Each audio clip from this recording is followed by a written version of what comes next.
In the heart of Chicago, where the skyline seemed to pierce the clouds, Jonathan Miller lived what he believed was a picture-perfect life. At 36, he was an unyielding force in the corporate world, known for his aggressive tactics in business and loyalty to those he called family. Beside him stood Rebecca, his wife of 12 years, who embodied grace and intelligence, or so he thought. They had built a life around mutual ambition and trust, a facade that, as time would unravel, would prove to be as fragile as glass. It all began on an otherwise ordinary Wednesday. Jonathan had planned a surprise trip to the Caribbean, banking on the hope that a week in the sun would reignite the spark in his marriage. As he flipped through his phone after an exhausting board meeting, a flicker of discontent shadowed his thoughts. Rebecca had started coming home late, too often whispering excuses that felt rehearsed. A chill crept into his spine, but he shook it off as paranoia. The trip would surely fix everything. Their last evening before departure, while loading the car with bags, Jonathan received a text notification that made his heart race. An unfamiliar number, a picture, one that turned his life upside down. It was tempting to dismiss it, to believe it was a mistake, but the icy grip of reality seeped in when he recognized the hotel logo in the corner. He rapidly scrolled through the correspondence, each message unraveling the world he thought he knew. "Can't wait for our next rendezvous, babe," read one. It was followed by another explicit photo, void of doubt. Jonathan's heart pounded furiously as the realization washed over him. His wife had not fallen in love. She had chosen betrayal. The weight of disbelief morphed into ferocity, igniting a primal urge within him, a yearning for vengeance. With meticulously cold precision, he set his plan in motion. He contacted a private investigator, eager to gather damning evidence against his wife and her lover, David, a man who was not just a colleague but also a supposed friend. As the investigator delved into their lives, Jonathan transformed.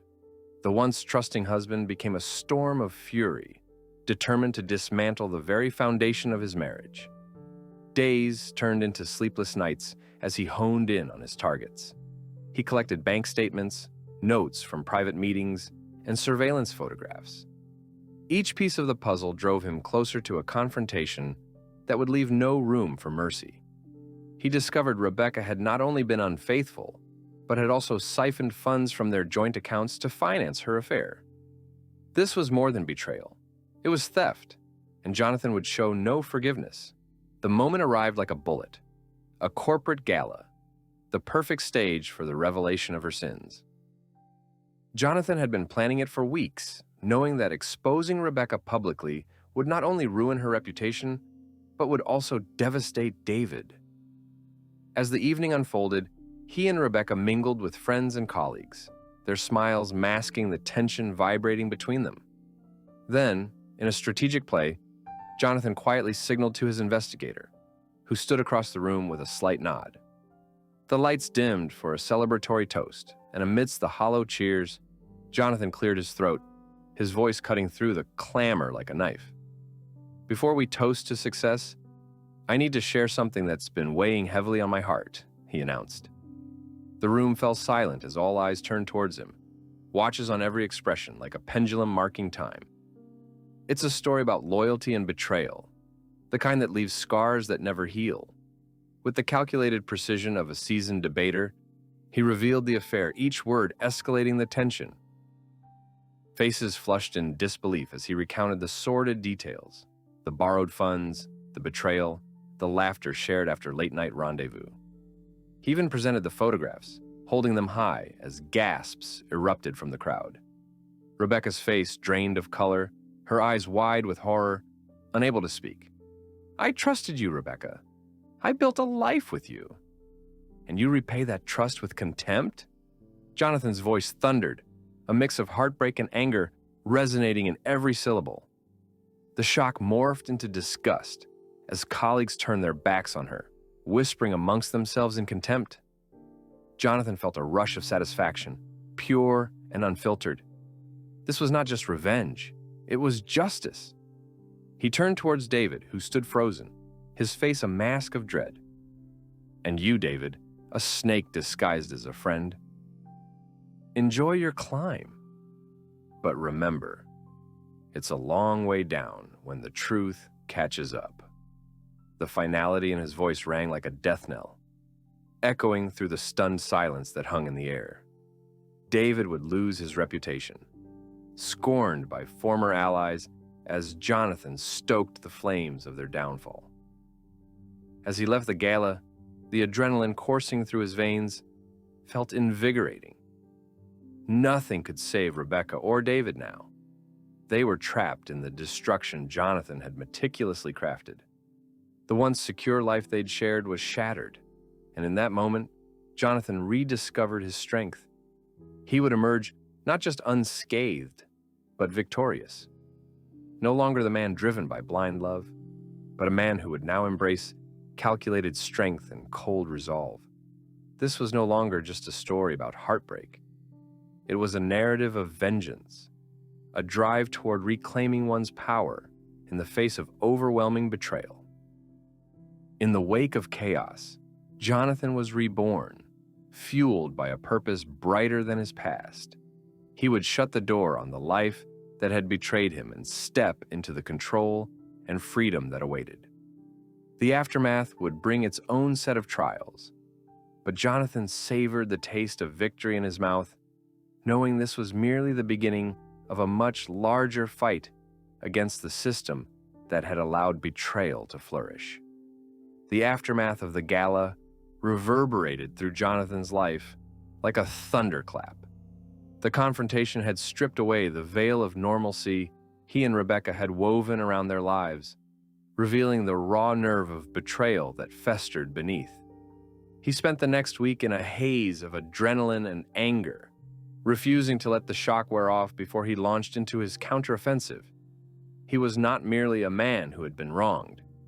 He was a force unleashed, and he intended to wield that force ruthlessly. Rebecca, too, was caught in the whirlwind of consequences. Her world collapsed as her colleagues shunned her, and her name became synonymous with disgrace. Jonathan watched with a mix of satisfaction and vindictiveness as she frantically tried to salvage the remnants of her reputation, desperately reaching out to friends who would not answer her calls. Even the close-knit circle they had cultivated years ago dwindled as whispers of her affair spread like wildfire.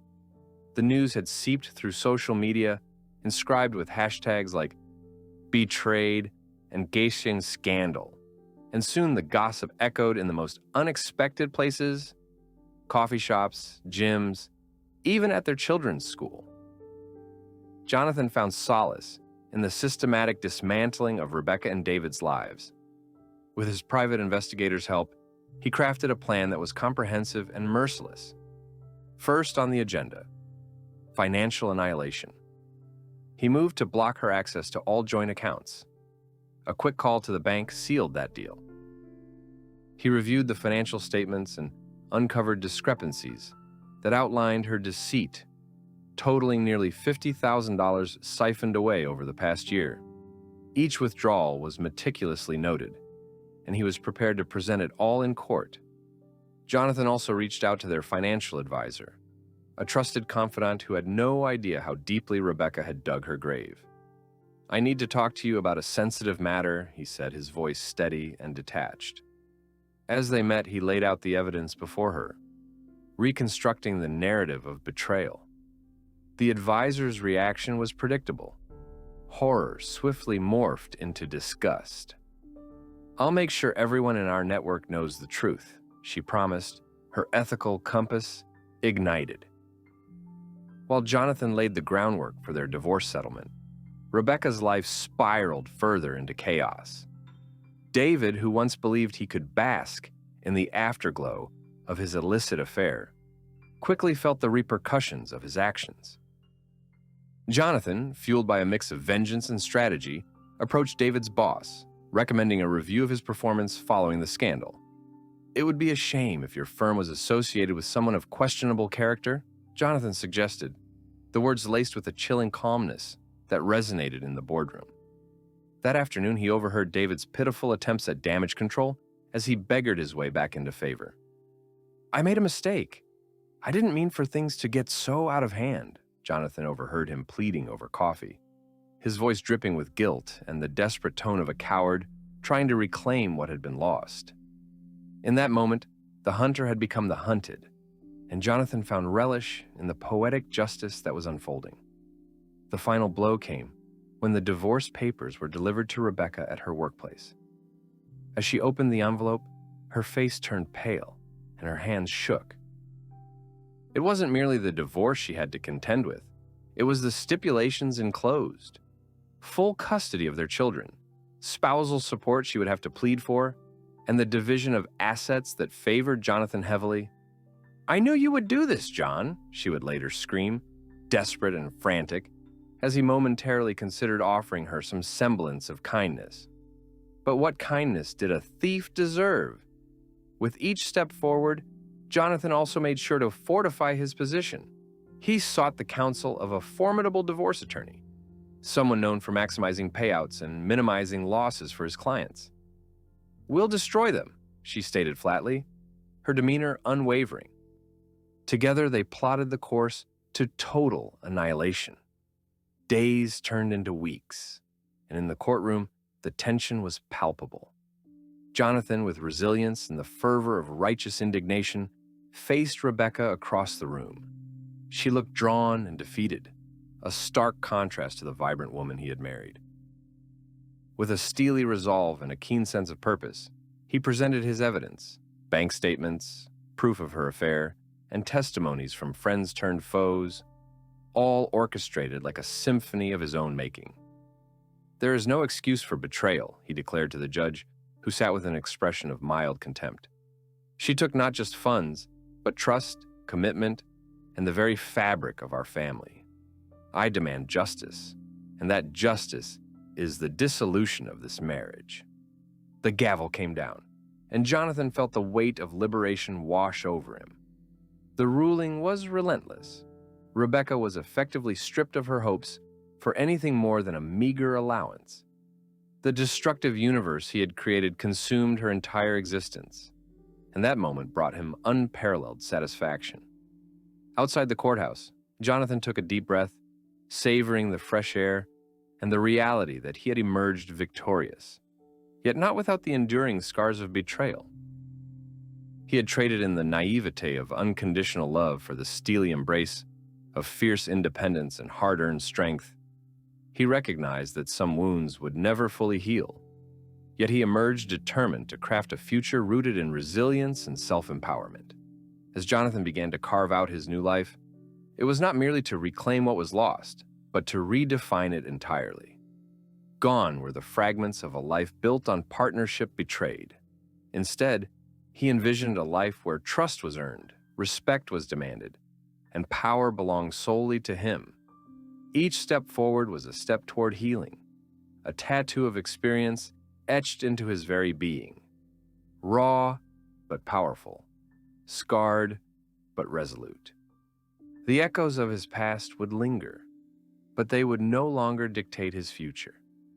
He had faced betrayal and emerged not just a survivor, but a conqueror, and he would wield that knowledge as a shield in a world that sometimes favored cruelty over kindness.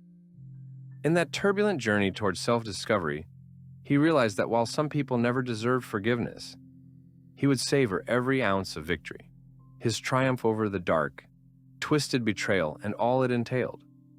As the dust settled from the courtroom confrontation, Jonathan found himself navigating a new kind of reality. The exhilarating momentum of revenge had given way to a slower, more contemplative phase of his life. While the victory was still fresh, an intoxicating reminder of his newfound power, he couldn't ignore the emotional aftermath. The initial rush of triumph over Rebecca and David was now tempered by reflections on what he had lost. He busied himself with work, immersing himself in projects that demanded his attention. The rejection of his personal life became a sanctuary where he could thrive, earning accolades for his sharp wit and merciless strategy in business dealings. Yet, Beneath the polished surface, the intrigue of his professional success was marred by hollowness. Night after night, as he returned to his sleek, empty apartment, the loneliness seeped in, stirring memories of shared laughter and companionship. The shadows of betrayal seemed to whisper through the walls, haunting reminders of what he had once believed structural to his identity. Growing increasingly dissatisfied, Jonathan resolved to channel his energy into self-improvement. He started hitting the gym with a ferocity that had previously been reserved for his business pursuits. Each drop of sweat during those grueling workouts was cathartic, a means to cleanse himself of both physical and emotional burdens. He joined a local boxing club and found an outlet in the sport, where the adrenaline rush and physical intensity offered reprieve from his tumultuous thoughts. The stinging of punches against bags mirrored the emotional release he had so desperately needed, allowing him to reclaim his strength and focus. At the office, however, the atmosphere began to shift. Colleagues whispered about the sensational scandal involving Rebecca and David, and Jonathan found himself at the center of discussions. Initially, he relished the attention, wearing the badge of the wronged husband with pride. Yet, as those whispers morphed into pity in the eyes of others, he felt a strange sense of discomfort. Was he forever to be seen as the victim? No longer the strong strategist he once prided himself on being? He shifted his focus back to work, proving that he was not defined solely by his past. Weeks passed, and with each day came a new wave of self-reflection. Rebecca had moved out, taking only her personal belongings. Their once shared home felt foreign to him now, its corners echoing with the quiet of solitude and the absence of shared moments. He began to think of their children, feeling the chilly grip of guilt tighten around his chest. How would this fracture in their family affect them? He had wanted to shield them from pain, but now wondered if his actions would brand them in ways he could not foresee. He assured himself that it was for the best, that Rebecca's actions warranted this annihilation of their life together. Still, the remorse lingered. Jonathan recognized that as much as he wished to bury those feelings, he could not let cruel choices dictate his children's lives. So, he sought therapy, a resolution he had resisted for far too long. Initially, he approached it skeptically, viewing it as a weakness. But as the sessions progressed, Jonathan found solace in the process. His therapist helped him untangle the web of emotions, guiding him to embrace vulnerability rather than feeding the echoes of his rage. He learned that healing was not about diminishing his strength, but rather understanding it. Over those months, Jonathan unearthed hidden emotions, the root causes of why he had allowed trust to morph into blind faith. There were intricacies in his psyche that mandated attention, vulnerabilities buried beneath a hardened shell he had crafted to protect himself. The more he navigated these tangled feelings, the more he began to understand the significance of balancing strength with compassion. One evening, as he settled into his session with his therapist, he finally confronted the reality he had clawed through to escape. "I hated her so much for what she did to me," he admitted, an unexpected wave of sadness washing over him as he spoke. "But I see now that it wasn't just about the betrayal, it was my misplaced trust." The revelation hit him hard, forcing him to confront not just Rebecca's choices, but his willingness to being naive. Each session peeled back layers of his defenses, revealing vulnerabilities he never expected to embrace. The gradual illumination of self-awareness required testing not only his understanding of love, but also his boundaries. He spent time with his children, trying to restore the joy amidst the shadow of their family's collapse. Family dinners and weekend outings became regular routines as he aimed to redefine his fatherly role. He no longer yearned for a perfect life, but sought moments of authentic connection rather than superficiality. In his quest for healing, Jonathan also stumbled into unexpected connections. He met others navigating their own wounds and showcased the importance of solidarity in the face of pain. The more he opened up, the more he realized everyone carried their scars, burdens they carried with varying degrees of shame. It was this understanding that drew people, and eventually camaraderie, back into his life.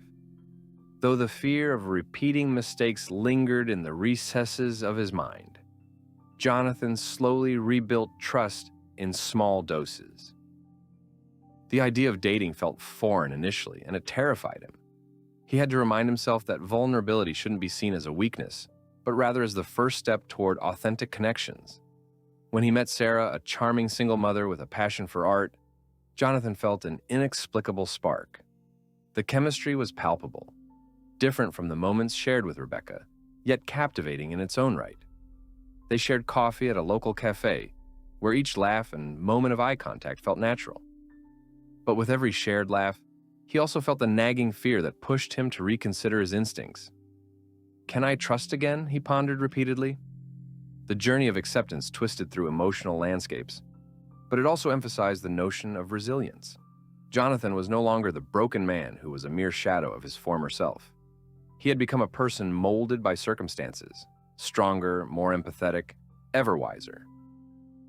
Through therapy and experience, he found renewed understanding and intimacy, becoming more attuned to recognizing red flags, compassionate in nature, yet shrouded in the wisdom acquired through hardship. In time, Jonathan took another courageous step, one not solely for himself, but for the sake of his children. He initiated discussions about fidelity, integrity, and what it meant to love authentically. Every dialogue bore the weight of his journey, and while not an easy talk, it was essential. He was rebuilding not just for himself, but for the legacy he hoped to create for those he cherished the most. And in those discussions, he learned that healing from betrayal wasn't merely about retribution, but nurturing connections, grounded in education, understanding, and respect. The fragility of love remained, but his experience infused a newfound strength, translating lessons learned into teachable moments for those he cared for. With time and resilience, Jonathan forged a new life, no longer tethered to betrayal's shackles. He had navigated the storms of heartache, emerged wiser, and learned to chart a course that promised authenticity and strength. His journey transcended vengeance. It evolved into a life colored by the beauty of survival and the complexities of reinvention. Jonathan was not just living, he was thriving, chasing the light despite the shadows that lingered. And in that pursuit, he forged connections that echoed with honesty and fortitude, transcending the dark memories of betrayal. As Jonathan transitioned into this new phase of his life, his relationship with Sarah blossomed. Their connection deepened as they shared laughter over dinner dates, engaging conversations about art, and leisurely walks in the park with their children. She understood the burdens of navigating life as a single parent, and in her eyes, he found a reflection of his own journey, one marked by resilience and a desire for genuine human connection. They were not looking to replace their past. They were building something new, a foundation forged through shared experiences and mutual understanding. Yet, with this newfound intimacy, Jonathan faced a constant struggle against the shadows of skepticism. Could he truly allow himself to be vulnerable again? Late at night, as he lay awake beside Sarah, he found himself wrestling with those haunting questions. Memories of Rebecca's betrayal still loomed large, uninvited yet insistent in their presence. Trust had become a fragile thread he was terrified to unravel. But each day spent with Sarah revealed that not all love had to lead to despair. At the same time, Jonathan remained committed to being an excellent father. He grew more involved in his children's lives, participating in school events and sports practices. He established routines that fostered stability, ensuring they felt secure despite the upheaval that had rocked their family. They would embark on spontaneous weekend trips, visit museums, or simply enjoy movie nights filled with laughter and popcorn.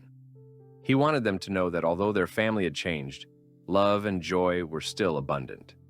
But the real challenge arose when Rebecca attempted to reinsert herself into their lives. One day, Jonathan received an unexpected phone call from her, her voice shaky as she implored to meet. "I want to talk about the kids, John," she began, her tone a mix of desperation and regret. "I need to explain myself."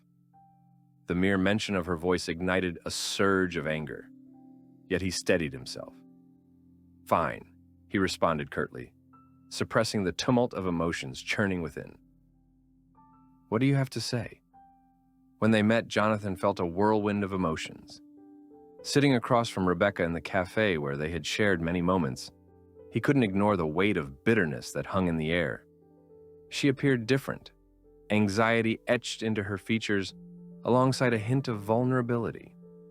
"I know I've hurt you and the kids," she began, her voice trembling. "I've changed. I see now how naive I was." But as she spoke, Jonathan felt inclinations of rage flaring up at her insincerity. Whether her repentance was genuine or calculated mattered little to him. "You don't get to rewrite what you've done, Rebecca," he replied sharply. "You shattered our family. The consequences of your actions cannot be erased with a few heartfelt words." The words hung heavy between them, almost palpable. Jonathan remained resolute. Their children were thriving, finding stability in the aftermath of the betrayal, and he wasn't about to allow Rebecca to upset that balance. However, she expressed her desire to regain partial custody, mentioning how therapy had opened her eyes to the damage she had caused.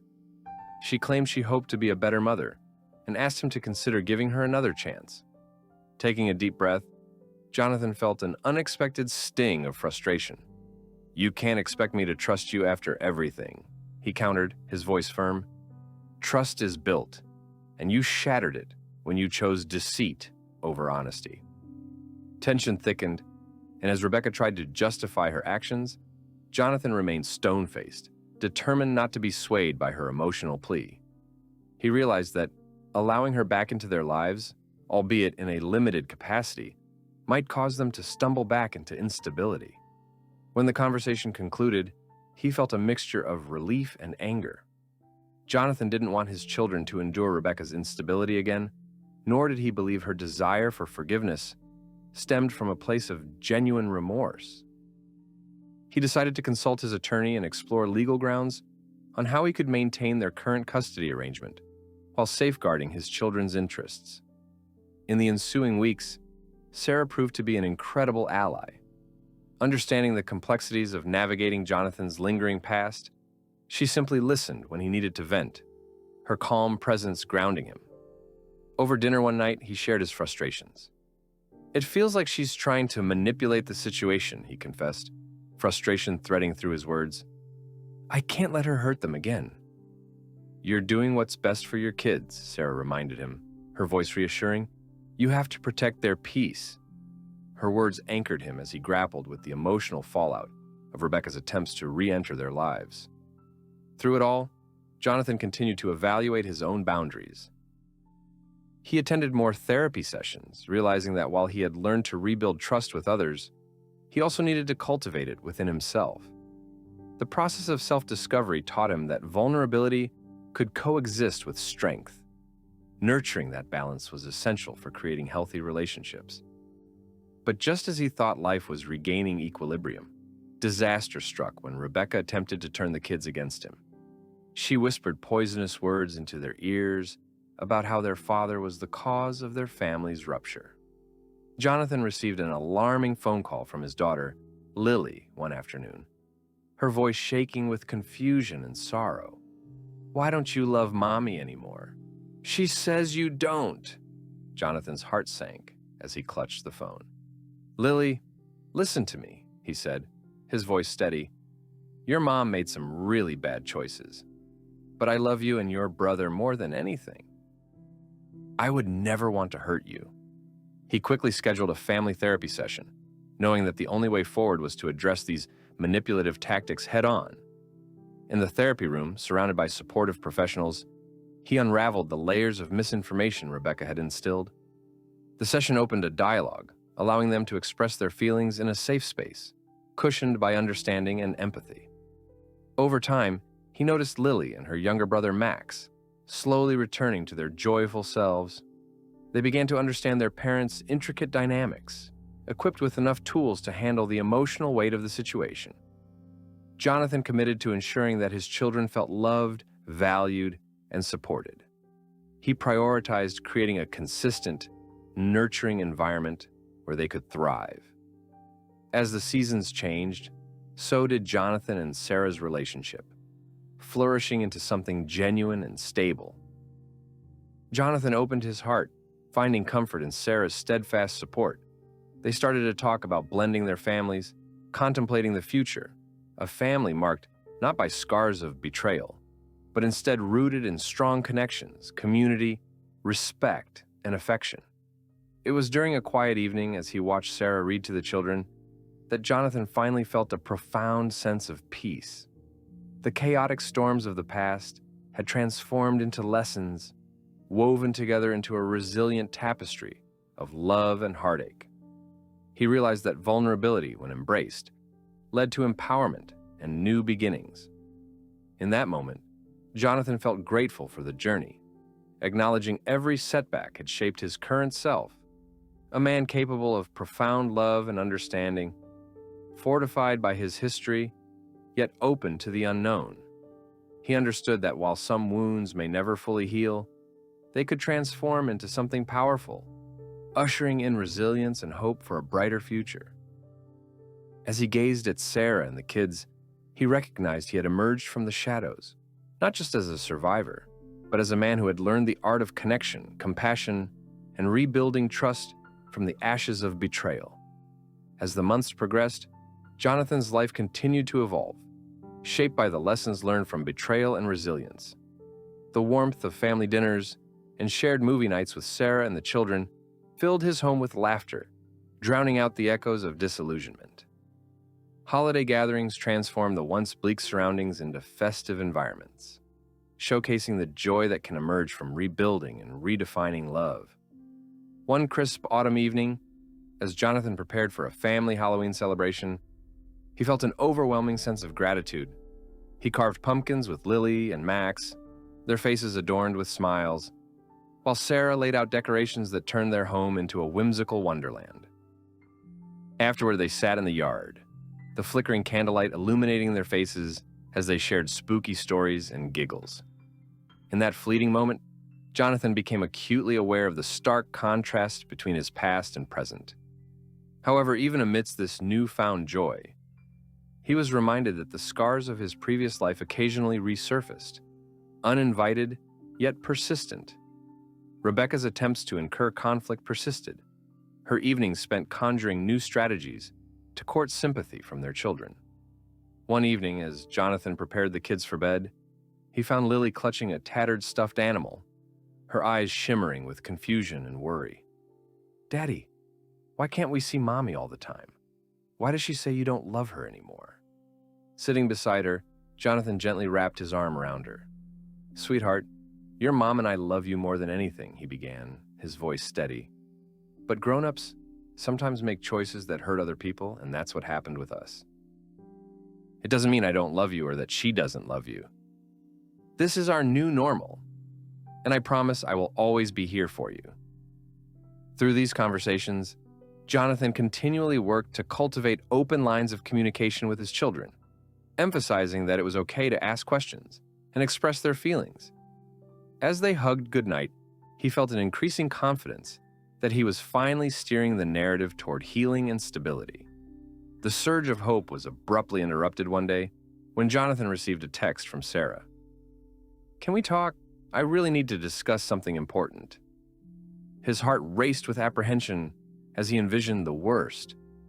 They had been navigating this relationship beautifully, but the idea of any crack forming sent his mind racing through possibilities.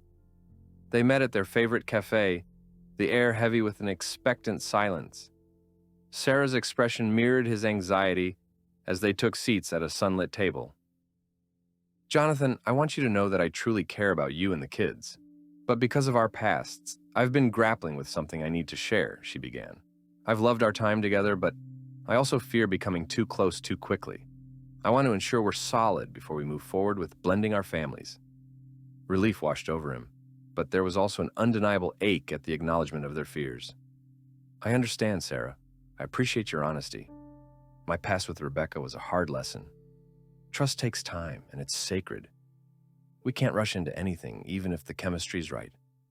Maybe we need more time to lay the groundwork. The ensuing conversation evolved from fears into hopes, and Jonathan found comfort in sharing their aspirations for the future with one another. Afterward, the bond between them became even deeper, built on open communication and mutual respect. As the holidays approached, Jonathan eagerly planned for Thanksgiving. He envisioned setting a table filled with family and laughter, a further step toward blending their lives. He invited Sarah and her children to join his for the celebration. The prospect excited and terrified him in equal measure. This would be a pivotal step toward solidifying their family's integration. He hoped the day would be memorable, a joyous tribute to what they had built together. On the day of the festivities, Jonathan woke early, bustling around the kitchen as the fragrant warmth of roasted turkey and cinnamon-spiced cider enveloped the home. As he laid the table, he considered how far he had come from the chaos of his past. The sounds of laughter echoed through the house, filling him with genuine warmth. When Sarah arrived, there was a magic that unfolded instantly. The kids rushed to each other's arms, excitement palpable as they seamlessly transitioned into one festive crew. As they pulled together for dinner, Jonathan marveled at the sight of his children interacting with Sarah's kids, the moments filled with fun, charm, and authenticity that he had always wished for. As they sat down to share dinner, Jonathan raised a glass of apple cider, his heart swelling with gratitude. To family, he said, his voice resolute and steady, to love, laughter, and new beginnings. May we always support one another as we grow. The clinks of glasses were followed by a chorus of agreement, and as plates were passed around, Jonathan embraced the holiday spirit wholeheartedly. Later, as they cleared the table, Sarah approached him with a warm smile. "You did an incredible job today," she said, her eyes sparkling with pride. It felt perfect, the way everything came together. Jonathan felt a rush of affection. "We did it together," he replied, returning her smile. "I never knew I could feel this level of happiness again." Time continued its relentless march, and the new year soon approached. They decided to host a small gathering, inviting friends and family to celebrate their evolving dynamics. Jonathan spent hours preparing, feeling a sense of anticipation that he hadn't felt in years. As guests arrived, laughter filled the air, with everyone mingling, chatting, and filling the space with warmth and joy. As the clock neared midnight, Jonathan gathered everyone on the balcony for the countdown. Surrounded by friends, laughter, and the warmth of companions celebrating together, he felt gratitude swell within him. As midnight struck, fireworks illuminated the sky in brilliant colors. He glanced at Sarah, her face aglow, and his heart swelled with warmth. "To new beginnings," he toasted, raising his glass. The cheers of the crowd harmonized with the clamor of fireworks crackling outside, making the moment feel electric with potential. In the throes of happiness, Jonathan suddenly spotted Rebecca across the room. Their eyes met for what felt like an eternity, a moment suspended in time. She appeared different. Perhaps the sights of the night had softened her edges, but even then, Jonathan felt no desire to revisit past wounds. He raised his glass once more, acknowledging her presence, but simultaneously reminding himself of the strength he had forged through trials. As the celebrations continued, Jonathan coupled his sincere joy with a deep realization. He had learned the importance of resilience and vulnerability. He had navigated through betrayal and emerged stronger and wiser, weaving a tapestry of connections grounded in love, trust, and authenticity. As he embraced the promise of a new year, Jonathan felt empowered, ready to champion both himself and his family. The future was no longer clouded by shadows of deceit. It shimmered with possibilities, excitement brimming on the horizon. He invited love into his life once more, determined to foster genuine connections as he took on every challenge, fearlessly returning to the world with open arms. For Jonathan, each new day was a testament to growth, a reminder that life was no longer a mere existence defined by betrayal, but a vivid journey filled with compassion, kindness, and hope for the future. And that journey was only just beginning. As the days of the new year unfurled, Jonathan dedicated himself to nurturing the happiness he had found in his evolving life. The holidays had served as a turning point, and beneath the surface of joy lay the firm foundation he had built through resilience, love, and honest communication. Yet, the past had a way of creeping into the present, and old challenges occasionally resurfaced. Back at work, Jonathan's professional life was thriving. He had taken on new leadership responsibilities and was spearheading innovative projects that showcased his strategic prowess. His reputation as a fierce, intelligent leader had been solidified, and colleagues turned to him for advice and mentorship. He relished the feeling of empowerment in the business world, drawing strength from the challenges he had faced personally. However, just as things seemed to stabilize, a particularly fraught email arrived in his inbox. It was from Rebecca, carrying the weight of a familiar tension. "We need to talk about custody," it read simply, but ominously. His pulse quickened as memories of confrontations and emotional turmoil surged back to the forefront of his mind. Although he had already consulted his attorney about her earlier attempts to disrupt their family life, a new wave of anxiety washed over him. Ignoring the knot in his stomach, Jonathan informed Sarah about the email, sharing his anxieties openly. "I thought we'd reached a truce, that she was finally understanding the boundaries," he said, rolling his eyes in frustration. "But I know what she's trying to do. Reassert control, manipulate the narrative." Sarah listened carefully, her brow furrowing in concern. "You've come so far, John. You can't let her pull you back into the chaos. We've built something beautiful together." Her words offered reassurance, but Jonathan still felt the weight of uncertainty pressing against his resolve. Determined to confront the situation head-on, Jonathan decided to meet with Rebecca. He scheduled a coffee meeting at a neutral location, a place he hoped would lower the stakes and allow for a constructive conversation. As he entered the cafe, he couldn't escape the flutter of nerves churning in his stomach. At that moment, the challenges of their past felt insurmountable. Rebecca arrived moments later, a shadow of the woman he had once loved. Her face was drawn, with dark circles under her eyes, and an expression tinged with anxiety. "Thanks for meeting with me," she said, her voice lacking its usual assertiveness. Jonathan gestured toward their seats, settling in with cautious optimism. "What's this about? Your email seemed urgent." She hesitated, collecting her thoughts. "I know I've made mistakes, John, but I've been in therapy and I'm trying to improve. I want to be a better mother. I want to be there more for the kids." For a moment, he struggled to suppress the impulse to anger. "You made these choices, Rebecca. You shattered their trust in you, and mine. Why should I believe you now?" "Because I'm trying to make this work for everyone. I really want to co-parent effectively," she replied, desperation creeping into her tone. "I want to have them overnight on weekends sometimes, to show them that I'm trying to change. I don't want to be simply the mom who made a mistake." Jonathan took a deep breath, reminding himself of the progress he had made. This was not about him. It was about the children and what would genuinely serve their well-being. Yet you can't just demand overnight visits based on your desire for redemption. You need to demonstrate consistent commitment. The conversation deepened as they traversed the complexities of their shared parenting journey. They discussed potential co-parenting agreements and schedules, Jonathan cautiously noting that Rebecca's pleas came imbued with a sense of urgency. "You need to establish transparency. No more secrets," he stated firmly. "And you need to allow me to be part of that. We need to discuss it openly." As they left the cafe, Rebecca expressed a scrap of hope. "I really want us to work together. For the kids, John. Can we try?" Jonathan wasn't convinced by her sincerity, but he agreed to compromise a little, giving her the benefit of the doubt as they tentatively explored co-parenting arrangements. Returning home, Jonathan felt a mix of exhaustion and doubt swirling within him. As he confided in Sarah later that evening, he pondered the implications of allowing Rebecca a chance at involvement. "It's such a struggle," he admitted.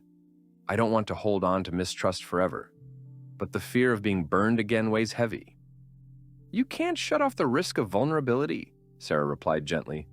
urging him to remain open to the potential for growth, both for Rebecca and themselves. Every healthy connection means giving someone the chance to prove themselves. You have to balance that with your boundaries.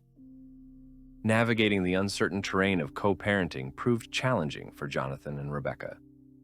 Meetings became transactional rather than collaborative, yet he recognized moments of genuine effort in her attempts to improve.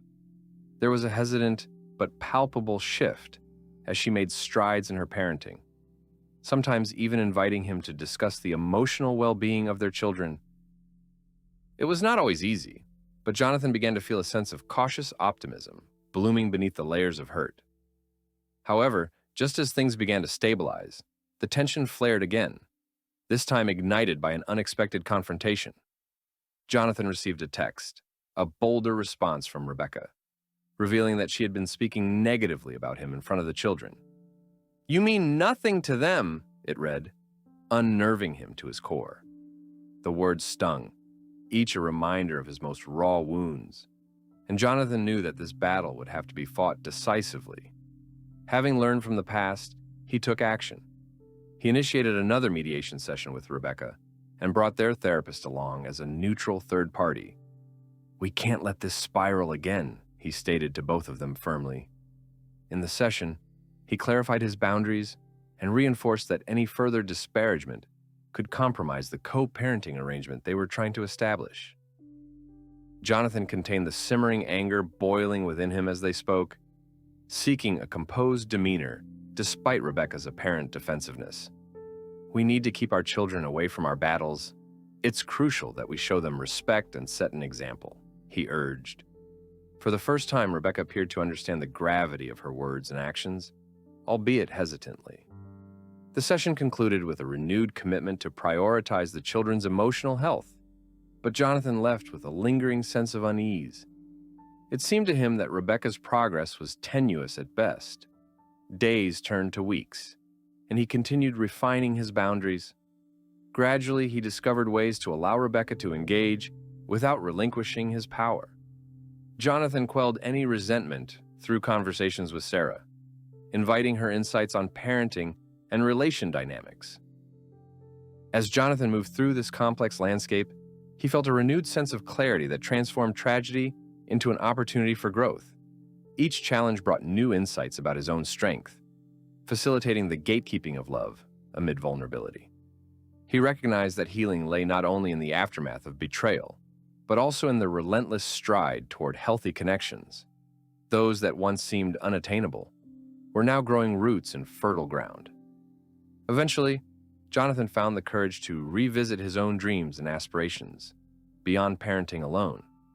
He started exploring new hobbies and wanted to inspire others who had endured similar struggles. Perhaps even writing about his journey could help others navigate their battles with trust and loss. Ultimately, while the echoes of his past would always remain, Jonathan learned to dance with them rather than allow them to dictate his life. Drifting forward with each new dawn, he embraced possibilities, fueled by the knowledge that healing was an ongoing journey, one that gifted him strength, purpose, and joy beyond his wildest expectations. His spirit soared, and ready to embrace whatever life had in store, Jonathan stood poised to nurture each moment, each lesson, and each relationship with open arms and a hopeful heart. It was time to look forward and courageously write the next chapters, to engage with life, love, and joy most fully. As Jonathan ventured deeper into the rhythm of his new life, he balanced the complexities of co-parenting with Rebecca and his blossoming relationship with Sarah. The experience had reshaped him in profound ways, imbuing him with a sense of purpose and fortitude. With each passing day, he discovered more about himself, what it meant not just to survive, but to truly live.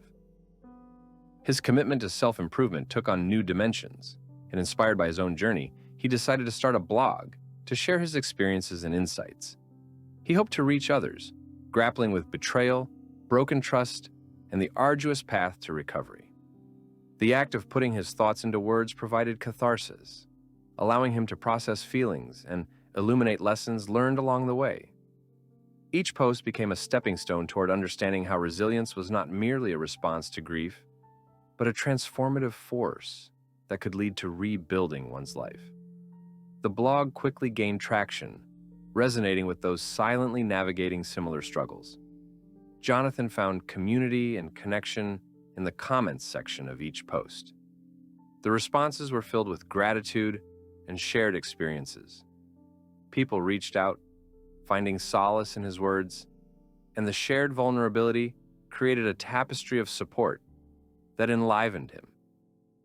Seeing the impact of his journey empowered him to delve deeper into his writing, inspiring others to reclaim their lives and destinies. As his relationship with Sarah developed further, they both began to integrate their worlds. One brisk Saturday afternoon, Jonathan and Sarah organized a picnic for their families at the local park. Laughter and excitement filled the air, a chemical bond forming as the kids played together, transforming into a tight-knit unit. His heart swelled as he surveyed the scene, children darting across the grass, a symphony of joy swirling around him. Wrapping his arm around Sarah, he leaned closer and whispered, "I never knew how rich life could be when shared with the right people." She smiled, her eyes glimmering. "This is just the beginning, John.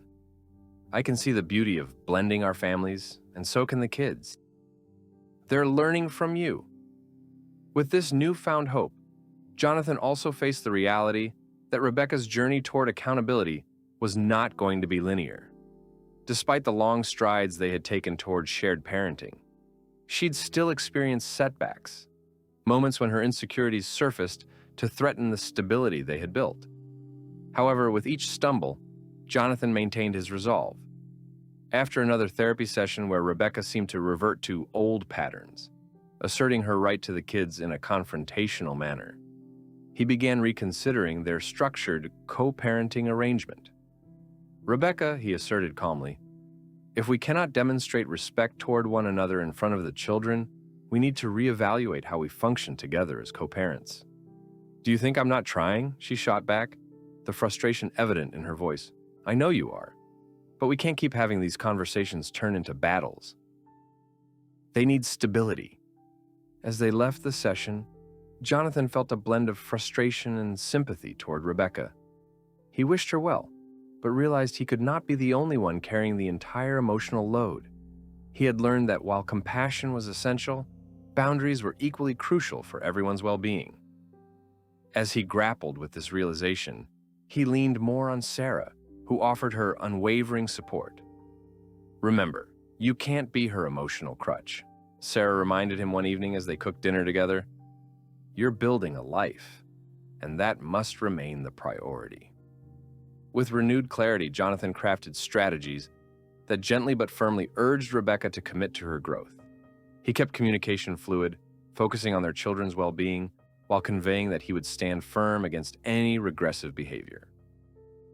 Over the next few months, as spring brightened Chicago with waves of vibrant blooms and the warmth of sunshine, Jonathan and Sarah's relationship blossomed into something richer. Their shared experiences intertwined as they discovered the beauty of uncomplicated moments. Evenings were spent discussing dreams, ambitions, and love, wrapped in a cocoon of understanding. One evening, as they cooked together, Jonathan sensed the rippling tension beneath the surface of their happiness. It surfaced when Sarah spoke about his blog entry that had gone viral, leading to the request for public speaking engagements. "You have an incredible chance to impact others, John, but I'm worried about how that might shift things for us." "Why would it change anything between us?" Jonathan asked, curiosity piqued. "Because you're stepping into a public arena, and with that comes attention, not just on you, but also on us." "I just don't want you to lose focus on what we're building together," Sarah said gently. Jonathan stepped back, absorbing her words. He understood the vulnerabilities being exposed in their relationship. However, he also felt a growing sense of purpose. "You're right, our relationship is paramount. But I want to use my experiences to help others find their strength, heal from betrayal, and reclaim their lives. Can't we navigate this together? It could be a step forward, not just for me, but for us too." "I fully support you, John. "I don't want to hold you back.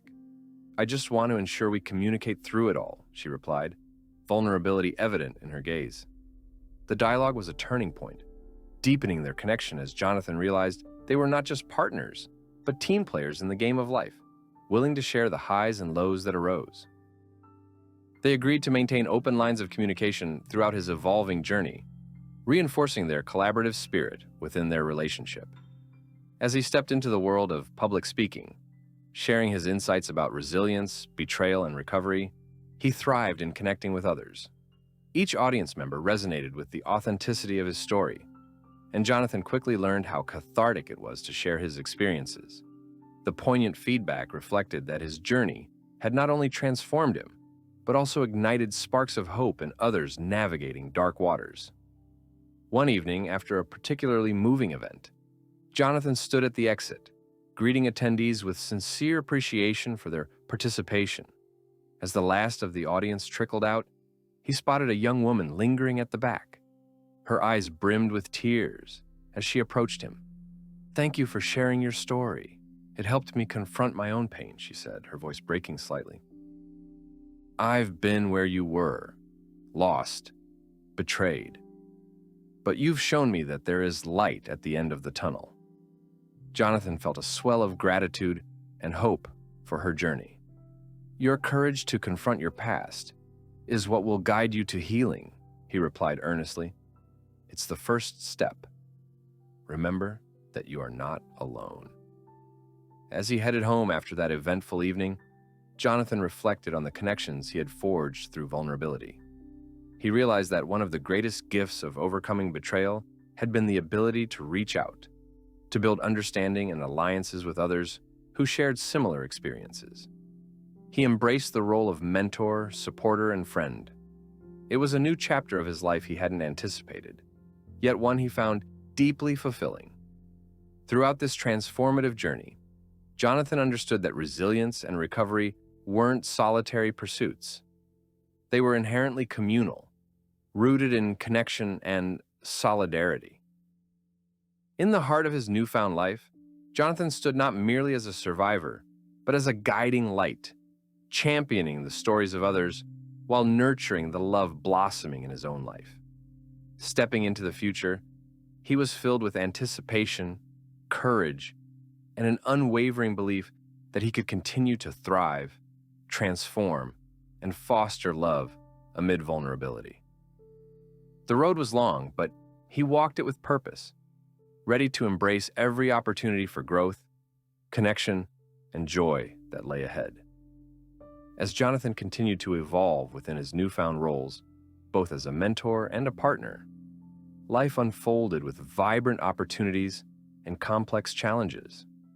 His public speaking engagements gained momentum, inviting him to share his story at various conferences, workshops, and community forums.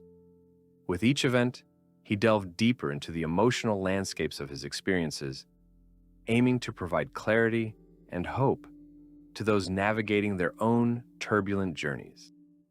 Yet, as Jonathan began to find his footing as a public figure, he wrestled with the unexpected weight of responsibility that came with it. While he relished the impact he was making, he also felt vulnerable beneath the scrutiny of both his audience and the public eye. One particularly impactful event was a local conference focused on healing trauma and rebuilding trust. Set in a nearby auditorium, the atmosphere buzzed with anticipation, and there was a palpable sense of solidarity among attendees. As he prepared to step onto the stage, however, a familiar wave of anxiety washed over him. He took a deep breath, calming his racing heart, reminding himself of the purpose behind his words. Jonathan began by sharing his story, how he faced betrayal, the emotions of heartbreak, and the pivotal moments that led him to rebuild his life piece by piece. He infused humor into the darker chapters of his journey, breaking the ice and drawing laughter from the audience. As he spoke, he noticed the audience growing engrossed, nodding in understanding. The sense of connection fueled him, reigniting his passion for sharing his truth. Afterward, he joined a panel to discuss the complexities of trust, centering on how to recover from deceit in relationships. Engaging with other experts in the field, Jonathan shared insights on fostering healthy boundaries, a skill he had cultivated through his own experiences. The dialogue flowed organically, and he felt empowered not only by articulating his growth, but also by listening to others' stories. It became a symbiotic exchange of healing. When the event concluded, participants approached him, eager to share their thoughts and express gratitude. "Your honesty resonated so much. You've given me the courage to face my circumstances," one attendee said, her eyes filled with tears. Every heartfelt connection reminded him why he ventured down this path. He was part of a community striving for emotional healing. As he returned home, Jonathan reflected on the emotional exchanges and found solace in the knowledge that vulnerability could be a powerful tool, capable of building bridges between disparate lives. He thought about the ongoing journey he had taken, not just for himself, but for those seeking connections in the wake of despair. However, with the increased visibility came unexpected challenges. Media outlets began seeking him out for interviews, some sensationalizing his story for clicks, rather than respecting the profound intricacies of his journey. One particular online publication released an article rife with inaccuracies, framing his experiences in a way that distorted his narrative. The stirring was unwelcome, eliciting a feeling of disconnection from the very essence of what he sought to convey. Jonathan found himself at a crossroad. He had spent so much time working to heal and support others that it stung to see his journey packaged in ways that undermined his truth. After a few sleepless nights of wrestling with his feelings about the article and its fallout, he reached a conclusion. He could either retreat from this newfound platform or reclaim it. With newfound clarity, he chose the latter. Jonathan crafted a blog post addressing the inaccuracies, shedding light on the capitalistic drive of sensationalism, while reinforcing the integrity of authenticity in healing. He highlighted the importance of narratives shared with honesty and respect, advocating for the power of real stories to inspire true transformation. The response resonated with many of his followers, sparking an invigorating conversation about narrative ownership and authenticity. "Your voice matters," Sarah reminded him as they discussed the response to his post over dinner that evening. "You've built this platform to create real change. Don't let those distractions divert you from your mission." Encouraged by her words, Jonathan began seeking out collaborations with mental health organizations, building partnerships that aligned with his values. Through workshops and webinars, he continued to foster discussions surrounding trauma recovery, healing, and reclaiming agency within relationships. As life steadily moved forward, Jonathan sensed the pressure of balancing his public persona with personal investments in the relationships closest to him. He remained vigilant, ensuring Rebecca's attempts to cultivate a relationship with the children didn't disrupt the stability they had built together. They had navigated turbulent waters. His insistence on promoting healthy communication remained firm. One Sunday during a family outing, Jonathan encouraged Rebecca to join them at the park. The day was bright with promise, the sunlight filtering through the leaves as they played games and shared laughter under the vast blue sky. Despite the awkwardness that still lingered at times, a shift occurred. Rebecca demonstrated earnest efforts to engage genuinely with Lily and Max. He recognized glimpses of the mother he hoped she could continuously strive to be. Later, as they sat around a picnic blanket enjoying the spread Jonathan had prepared, he found himself observing the interactions. There was a warmth within the family dynamic, and while tension still simmered beneath the surface, the day represented growth. It marked a realization that while some journeys might be fraught with twists and turns, it was possible to forge ahead into the light. Afterward, as the sun dipped below the horizon, Jonathan caught a quiet moment with Sarah. Today felt different, he noted, recalling the nuances of the afternoon. "I see potential for something real, at least for the kids' sake. It's healing." "I think Rebecca is trying to show she cares," Sarah observed, her expression thoughtful. "Let's give it time, but protect the peace we've created too. It's a delicate balance." Jonathan nodded. "I'm willing to try, but boundaries will remain essential. I won't let us slip back into chaos." The words felt empowering, a reminder that self-assurance and care extended beyond just him. Harnessing the momentum, Jonathan focused on his journey ahead as both a public speaker and partner.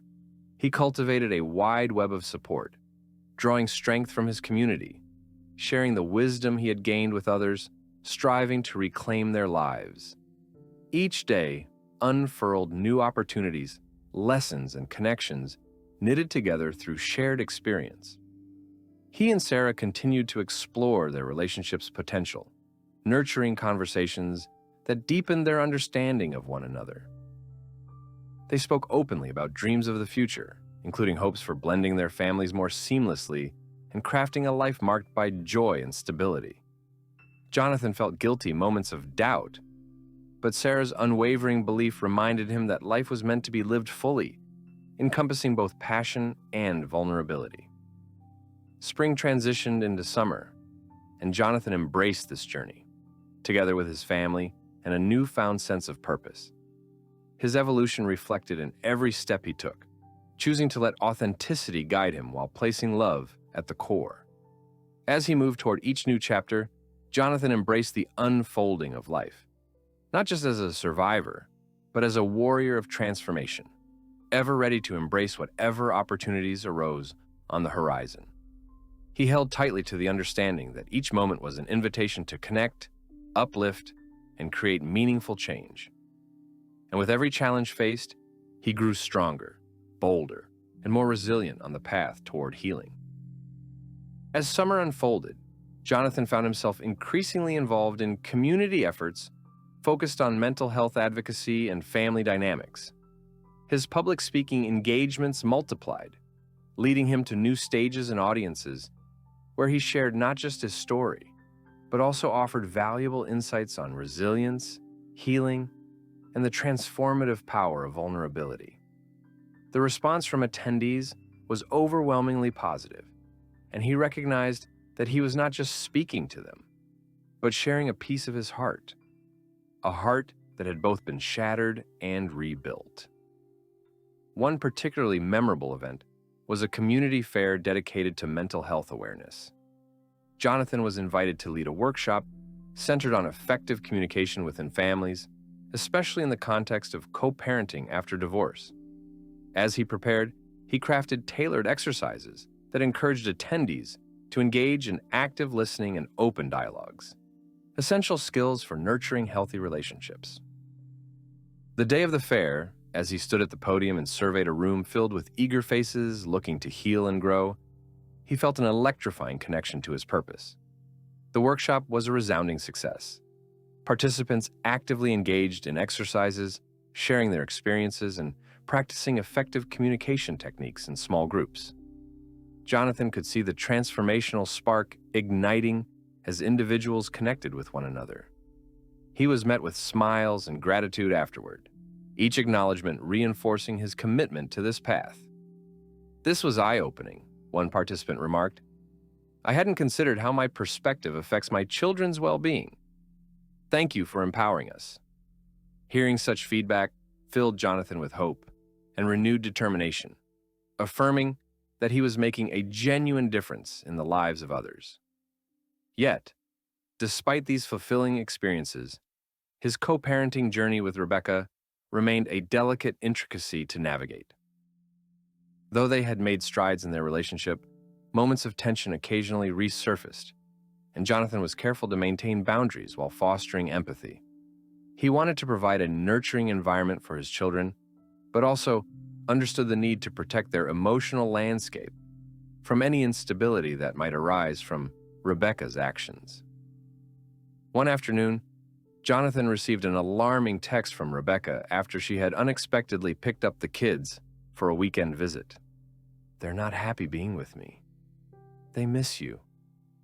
What do I do?" The message triggered a wave of concern, veering into the awkward territory that had previously sparked resentment. He took a deep breath, recognizing her vulnerability. He responded thoughtfully, "It's important they feel comfortable sharing their emotions, but they also need to see you making an effort to engage them. Encourage open dialogue." When he later spoke with the kids, they confirmed they were feeling a bit uncertain, Dad, it's just different here, Lily explained, her brow furrowed. Sometimes we wish things were how they used to be. Jonathan embraced the moment, gathering the children close. It's okay to feel that way. Change is hard, but you have to be open with both of us about how you're feeling, just like we talked about. Can you help your mom by sharing what you want to do this weekend? He shifted the conversation toward positive engagement, guiding them to contemplate creative activities they could do with their mother. How about we make a list of fun things to do together? You could help her fill in the gaps. This strategy empowered the kids to take responsibility for expressing their needs instead of struggling in silence. Over the next few weeks, Jonathan encouraged Rebecca to attempt various strategies to strengthen her bond with the children, emphasizing the importance of their relationship. He expressed his support, remaining firm yet empathetic in offering advice. With time, the frequency of their interactions began to include moments of authenticity, a glimpse of the progress they were making in their co-parenting journey. Thank you for supporting me as I navigated the kids' emotions this weekend, Rebecca acknowledged one evening as they met to discuss the children's progress.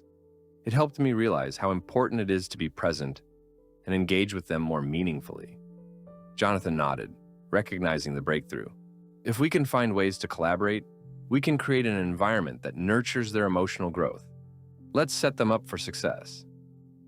As Jonathan continued to invest his energy into these collaborative efforts with Rebecca, the fruits of his labor started to manifest.